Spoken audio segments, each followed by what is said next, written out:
I think out of context, obviously, it's not great. It doesn't look good.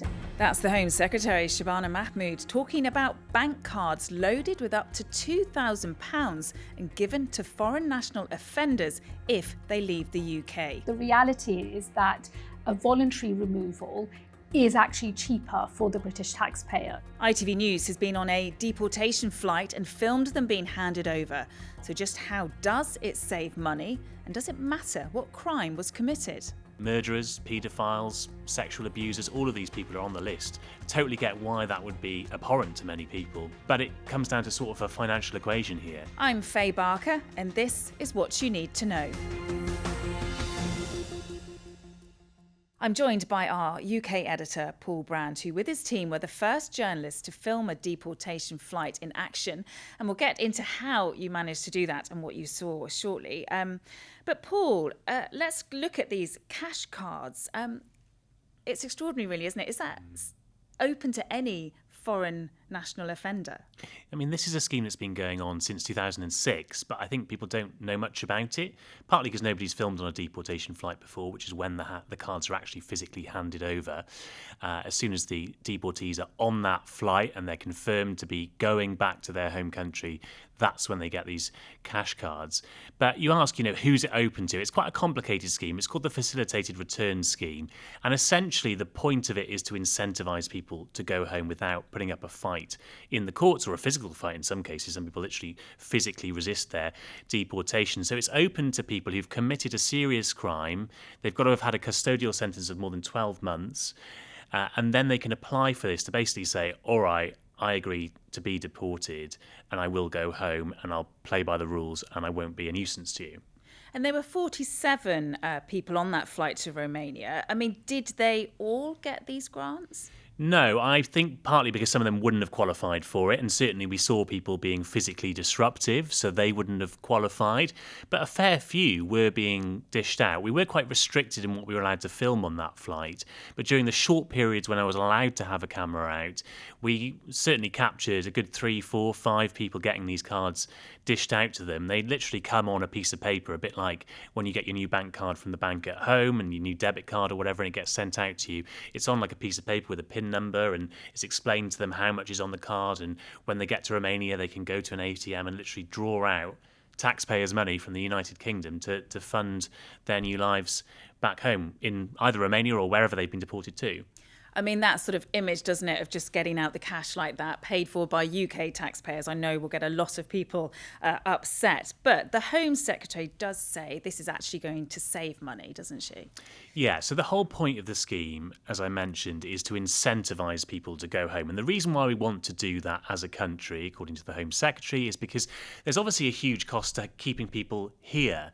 Out of the prison population of, say, 80 or so thousand people, moves around a bit, about 10,000 of them are foreign national offenders. So quite a big proportion of the people in our prisons are from other countries. And every year that they are here, they cost £52,000 or so per person to keep in prison. So that's a huge cost. Is it better, argues the Home Secretary, to give them £2,000 if it means partway through their sentence they will leave the United Kingdom and go back to their home country? Ditto if they're in detention centres, right? Because a lot of them move from prisons once they've served a certain proportion of their sentence into a detention centre. Those are pretty much just as costly as well. So although it will incense people, the idea that we are rewarding, murderers, paedophiles, sexual abusers, all of these people are on the list and eligible to get these cash cards. I totally get why that would be abhorrent to many people. But it comes down to sort of a financial equation here. What's more expensive, £52,000 a year or £2,000 to say you're gone and forgotten? Bit of a golden goodbye, isn't it? I suppose the key to this is, does it work? Well, I mean, from what we saw, it got people on the flight, right? And if they hadn't been given those cash cards, it may have been that they took complicated legal claims. I mean, the flight that we took, there were supposed to be 50 foreign nationals on board. Within the hours running up to the flight, people were still fighting their deportation. 3 of them managed to get taken off of the flight, so it went down to 47. And if the others, I guess, hadn't been given this cash incentive, they may well have tried to fight their deportation. Got to be said, we did meet some people who wanted to go, actually, and for them, probably quite a nice situation, because they're saying, I want to go back to Romania anyway, and I get the bonus of up to £2,000, I should say. It is up to £2,000. It can be much less than that. In many cases, it can be £750, £1,500. There's also different qualifying factors. And actually, the amount you get, people might be interested to know, is a bit like sort of benefits. It depends on your situation. So if you're pregnant, you get more money. If you're elderly or disabled, you get more money on these cards. So it is quite a fascinating scheme to delve into. But in theory, it is working because it's been going for 20 years or so, and it is getting people onto planes. And as you mentioned, you were, before boarding that deportation flight to Romania, you filmed with some of these offenders. You filmed them as they were being taken from an immigration removal centre. Why? That's not our job. Why am I have to be deported for? I do my mistakes. I pay for it. My sentence. Yes. I mean, obviously some didn't want to go. I mean, what was that like? What was the atmosphere like there? I think for me, what really stood out was the sheer scale of the operation. So, there's a lot of discussion at the moment, of course, about immigration and deporting people who haven't come to the UK legally. Nigel Farage, for example, talks about just deporting every single person who comes on a small boat. And for me, what was fascinating was seeing the practicality of those kind of policies. How would they play out? I mean, as I mentioned, we're talking about deporting 47 migrants on this flight. We met some of them in the detention centre. They actually came from several different detention centres to the airport to be flown out. The detention centre we were at, I think there were about 16 of them that were part of the flight. And they're incredibly disruptive, some of them. They don't want to go home. At least 2 or 3 of them were being physically resistant. So one of them threw a cup of urine over members of staff and then started shouting, saying, I'm not going to go. They had to restrain his arms. Another one had to be restrained by both his arms and his legs. So he's sort of almost cuffed by his hands and his ankles. Sometimes they carry them onto the plane. All of this, a lot of time and resource, isn't it? A lot of time and resource. A lot of, effort. Yeah, so for 47 people, it required 100 staff, best part of 100 staff, because they have to have certain ratios of escorts. So for every 2 migrants, there will be 3 escorts. They go on the coach with them to the airport. They go on the plane with them up in the air. But we reckon, the Home Office won't tell us, but we reckon it must be hundreds upon hundreds of thousands of pounds just for one flight. Yeah, it's hard to know, isn't it, without confirmation. So what happened when they all got off the plane? So then they are totally free to go. So they've served part of their sentence in a British prison, and that's good enough for the British authorities, and it seems that it's good enough for the Romanian authorities. We watched on the ground as they kind of flooded off the plane into the buses that take us to, the airport terminal, etc., and then they just walk through passport control like any other tourist or returnee home would do. So we saw them walking out the terminal building, greeting their families with their bags of belongings, off into taxis or off to get buses or lifts home. So they're completely free to go once they're back in Romania. And I think, again, as well as the kind of money that Britain is giving them, that will be quite galling for some victims involved in this, right? There are murderers and sexual abusers, as I say, who are walking free, not having to pay any further price for their crimes. But the government would argue at least they're not in the UK.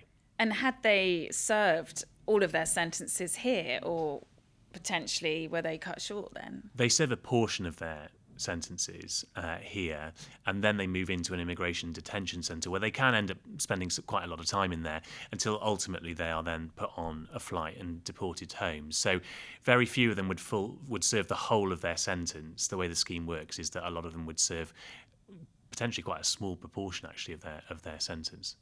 This is the first time the government has allowed journalists to come on a flight such as this.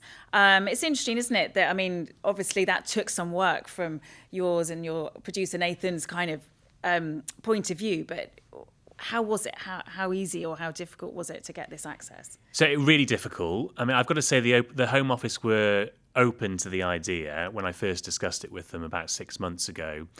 The difficulty along the way has been, and I should just explain, by the way, the reason why the Home Office are open to it is because they kind of the government gets that they need to be showing the work that is going on. Around 5,500 foreign national offenders were deported last year, so a lot of people are going on a lot of flights, but we don't get that perception, do we? You know, the public feel as though they're quite frustrated. Yeah, it's What's so happening? high profile, Nothing's isn't it? going on. Yeah. That's the sort of sense. Actually, quite a few things are going on. It's just we don't see them. So the Home Office was open to the idea. The challenge is getting it past all of the private contractors involved in this chain. So you've got the airline. They didn't want to be associated with it because reputationally it can be quite damaging for them. The airport, we weren't allowed to name the airport they were flying out of. Again, the airport was saying we might get protesters turning up on our tarmac. We don't want all of that disruption. And there's also a private contractor that's involved in escorting people, in taking them to the flight, in looking after them while they're in the detention centres. Again, they don't want to be anywhere near this. They don't want to be reputationally associated with it. And also there are some slightly more understandable concerns around the safety of their staff. They didn't want us to identify their staff in case immigration's a hot topic. There's a lot of anger out there. They didn't want their staff to be targeted. So those were the sticking points, which is why it took 6 months. And I'd sort of just got to a point where I'd persuaded Yvette Cooper and her team when she was Home Secretary, right, that this was all going to be fine and we could find a way around it and we could make it work. And then the reshuffle happens. Yeah. And I just remember seeing that reshuffle flashing up on my phone and thinking, right, great, who's going to come in next? Luckily for us, Shabana Mahmood also saw the benefit of actually seeing what's going on. And so her team continued the project with us. But yeah, it has been a difficult one, and that for anyone who's seen the television piece, that's why there's a lot of blurring in there as well. Yeah, I know there were many editors and many hands to blur all those faces. Thank you for explaining why. And as Paul mentioned, you can catch up and watch that full report over at itv.com/news, also over on YouTube, and we've put a link in the show notes. Until our next quick briefing, thanks for joining us.